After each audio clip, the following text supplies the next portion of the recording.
Picture this. You wake up tomorrow and check your bank account. There's $50 extra sitting there. Not from your job, not from a side hustle, but from something you've been giving away for free your entire life, your data.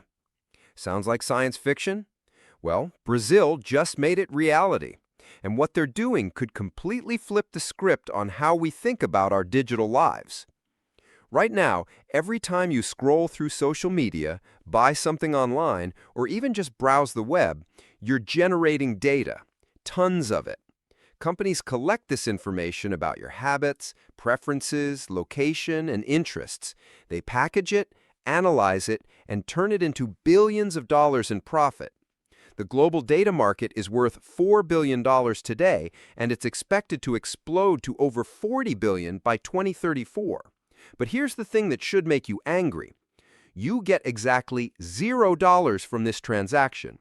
You're basically working for free, producing valuable data that tech giants monetize while you see nothing in return. Think about it. The average American spends over $3,000 a year on devices, internet, and streaming services. We pay to create data that companies then sell without giving us a cut. Brazil just said enough is enough. Last month, they launched something called dWallet, basically a digital wallet for your data. It's the world's first nationwide program that lets regular people actually own and profit from their digital footprint. And we're not talking about pennies here. Early users are making around $50 a month just by letting companies access their information through official channels. Here's how it works. The Brazilian government's tech company, DataPrev, partnered with a California-based firm called DrumWave to create what they're calling data savings accounts. Think of it like a bank account, but instead of depositing money, you deposit data. Every online activity, every purchase, every click gets stored in your account. When companies want to buy access to your information, they have to pay you directly. The pilot program is starting with something specific: payroll loans. DataPrev already manages over 60 million of these loan contracts in Brazil. Now, when someone applies for a new loan, that data goes into their digital wallet. Companies can then bid on access to this information, and users can choose whether to accept the offer or not. You're in control. But this isn't just some random tech experiment. Brazil has been building toward this for years. Back in 2020, they passed their General Data Protection Law, basically their version of Europe's GDPR. Then in 2022, they went even further. They actually amended their constitution to make data protection a fundamental right, putting it on the same level as life, liberty, and property. And in 2023, Congress started drafting a bill that would officially classify data as personal property. The technology behind dWallet is pretty clever too. DrumWave developed something called the Data Information Meaning Score, or DIM, which calculates how valuable your data is. It's like a credit score, but for your digital information. The system verifies that your data is authentic, structures it properly, and then assigns it a value based on how useful it is to businesses. Now, Brittany Kaiser, who you might remember from the Cambridge Analytica scandal, is involved as DrumWave's chief evangelist. She says this project aims to correct what she calls the historical imbalance of the digital economy.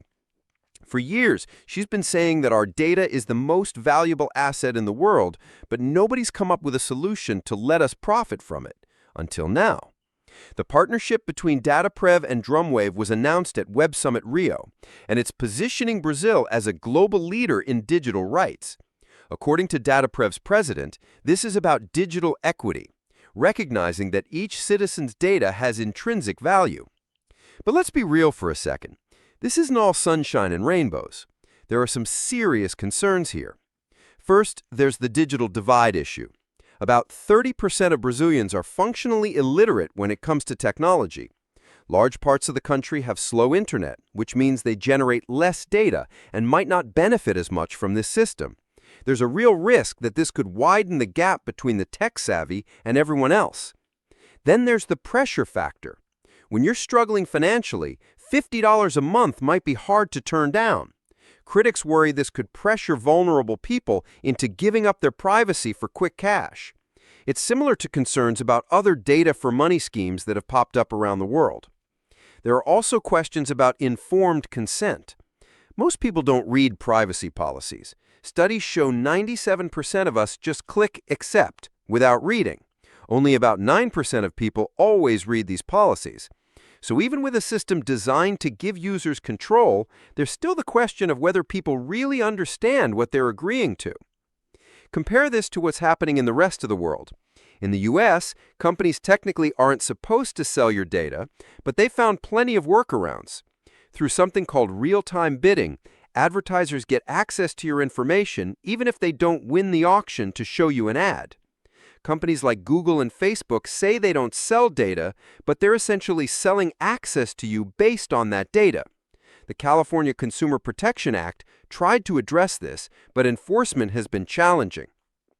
Meanwhile, data brokers, companies that most people have never heard of, are building detailed profiles about each of us.